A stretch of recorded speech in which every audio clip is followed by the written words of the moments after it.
Auzubillahi minash-shaytanir-rajim. Bismillahir-rahmanir-rahim. Assalamu alaikum students. Hope you are fine.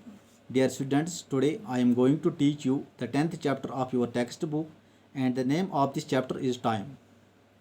It is on the page number 138 of your textbook. तो आज का जो हमारा chapter है वो है time,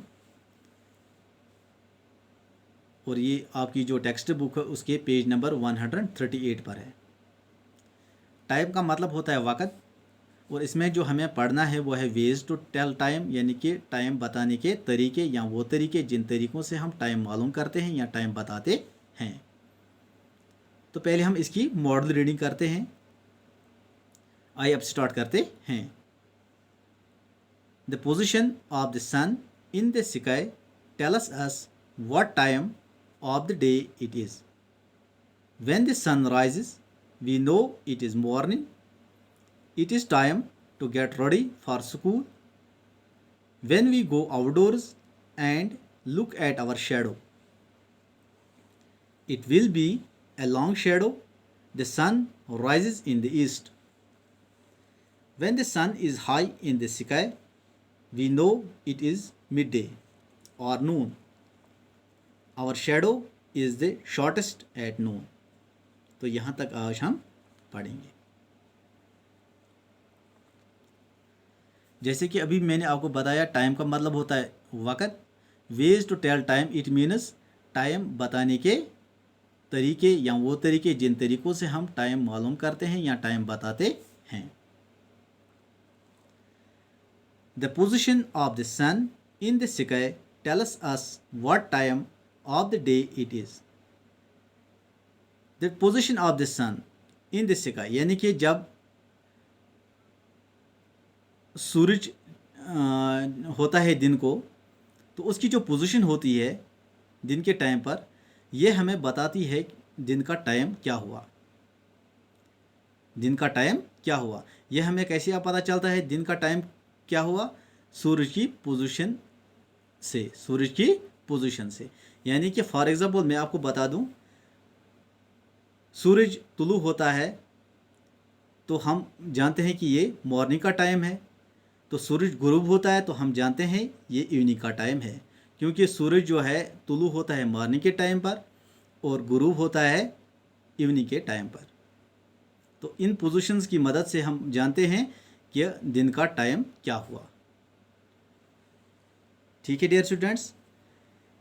When the sun rises, we know it is morning. तो यहाँ पे भी आप देख सकते हैं कि जब सूरज तुलू होता है, when the sun rises, जब सूरज चढ़ता है या तुलू होता है, we know it is morning. तो हम जानते हैं ये कौन सा वक़्त है?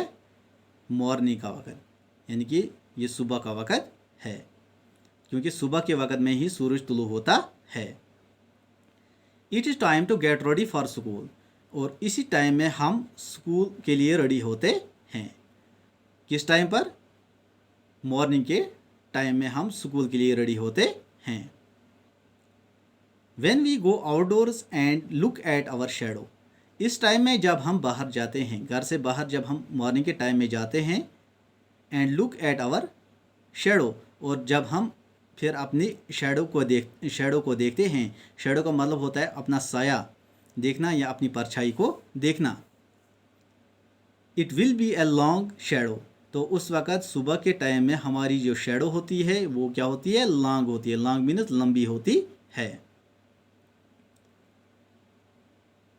The sun rises in the east, और सूरज कहाँ से तुलू होता है?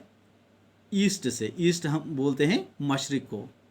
और गुरूब कहाँ से होता है? वेस्ट से, यानी कि वेस्ट को हम क्या बोलते हैं? मगरिब।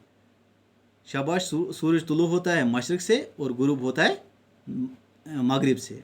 मशरिक से तुलू होता है और मगरिब से गुरूब होता है।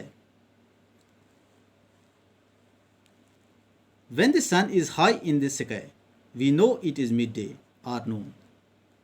जब सूरज होता है बिल्कुल हमारे सिर के ऊपर से, यानी कि जब पूरा सूरज निकलता है, अच्छी तरह से जब सूरज निकलता है हमारे सिर के ऊपर से, जब पूरा सूरज निकलता है, we know it is midday और नून, तो हम जानते हैं ये कौन सा टाइम होता है? मिड डे, या हम इसको नून बोलते हैं। मिड डे का मतलब होता है जिसको हम दोपहर बोलते हैं, या नून, नून भी हम दोपहर को ही बोलते हैं। Our shadow is the shortest at noon, और दोपहर के वक़्त में हमारी जो शेडो होती है वो छोटी होती है। आइए अब मैं आपको बताता हूँ डियर स्टूडेंट्स कि नून के वक़्त में हमारी शेडो क्यों छोटी होती है और मॉर्निंग के टाइम में हमारी शेडो लंबी क्यों होती है।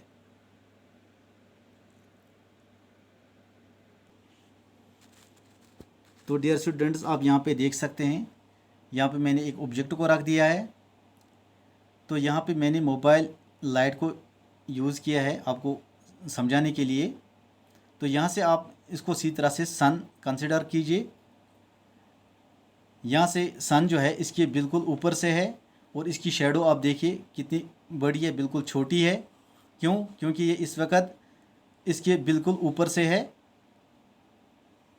अब जब हम इसको साइड पे करते हैं, यानी कि मॉर्निंग की टाइम में हमारा जो सन होता है वो हमारे बिल्कुल साइड में होता है, तो उस वक्त जो सूरज की किरणें होती हैं हमारे ऊपर जब पड़ती हैं या किसी भी चीज़ के ऊपर पड़ती हैं, तो इसकी जो शेडो होती है वो लंबी होती है, लॉन्ग होती है। क्यों? क्योंकि उस वक्त जो है सूरज की किरणें जो है किसी भी चीज़ पर या हमारे ऊपर या किसी भी चीज़ के ऊपर सीधी तरह से नहीं पड़ती हैं, ये टेढ़ी पड़ती हैं। तो इस वजह से हमारी जो शेडो होती है वो लंबी होती है। और बिल्कुल इसी तरह इवनिंग के टाइम में भी होता है। जब इवनिंग के टाइम में भी सूरज की किरणें हम पर पड़ती हैं तो ये बिल्कुल टेढ़ी पड़ती हैं, तो उस वजह से हमारी जो शेडो है वो लंबी होती है। लेकिन जब दोपहर के टाइम में सूर्य की किरणें हमारे ऊपर पड़ती हैं ये बिल्कुल सीधी पड़ती हैं, क्योंकि दोपहर के टाइम में सूरज बिल्कुल हमारे सिर के ऊपर से होता है, तो उस वक़्त हमारी शेडो इसीलिए छोटी होती है, जैसे आप यहाँ पे देख रहे हैं। तो उम्मीद है कि आपने इसको अच्छी तरह से समझ लिया होगा। अब यहाँ पे आइए, did you know early in the morning birds chirp, cocks crow, these sounds tell us it is dawn. सुबह सवेरे क्या होता है जब चिड़ियाँ चूँ चूँ करती हैं या कॉकस जो होते हैं क्रोइंग करते हैं, तो ये साउंड्स हमें बताते हैं कि ये कौन सा वक़्त है, डॉन का वक़्त है। डॉन का वक़्त हम किसको बोलते हैं? जो सुबह सवेरे का वक़्त होता है, यानी कि मॉर्निंग से पहले का जो वक़्त होता है उसको हम डॉन बोलते हैं। तो इस टॉपिक के रिलेटेड यहाँ पे कुछ क्वेश्चंस हैं, उनके आंसर्स भी मैंने लिखे हैं। क्वेश्चन नंबर 1 है, the position of the sun in the sky tell us what. ये तो अभी हमने पढ़ा। The position of the sun in the sky tell us what time of the day it is. ठीक है। तो दूसरा क्वेश्चन है, how do we know it is morning, यानी कि हम कैसे जानते हैं ये मॉर्निंग का टाइम है। When the sun rises we know it is morning, ये अभी भी हमने पढ़ा है कि जब सुबह सूरज तुलू होता है तो हम जानते हैं ये मॉर्निंग का वक़्त है। Question number 3 is, how do we know it is dawn, यानी कि हम कैसे जानते हैं ये डॉन का वक़्त है, यानी कि टाइम है। Answer is early in the morning when birds chirp, cocks crow, these sounds tell us it is dawn, यानी कि सुबह सवेरे, सुबह होने से पहले जब चिड़ियाँ चूँ चूँ करती है और कॉकस जो है वो क्रोइंग करते हैं, तो ये आवाज़ें हमें बताती हैं कि ये कौन सा टाइम हुआ है, डॉन का टाइम। ठीक है। Now related to this topic I am going to provide you home assignment. तो इसमें आपके 2 क्वेश्चन हैं। Question number 1 is, when our shadow is the shortest, इसका आंसर आपको लिखना है। तो दूसरा है, why does the sun rise, इसका भी आपको आंसर लिखना है। और उसके बाद आप अपने आंसर्स को, अपने जो रिस्पॉन्स शीट्स होंगे आपके, उनको आप मेरे व्हाट्सएप नंबर पे भेजना। So dear students, I think it is enough for today. See you in my next lecture. Until then take care of yourself.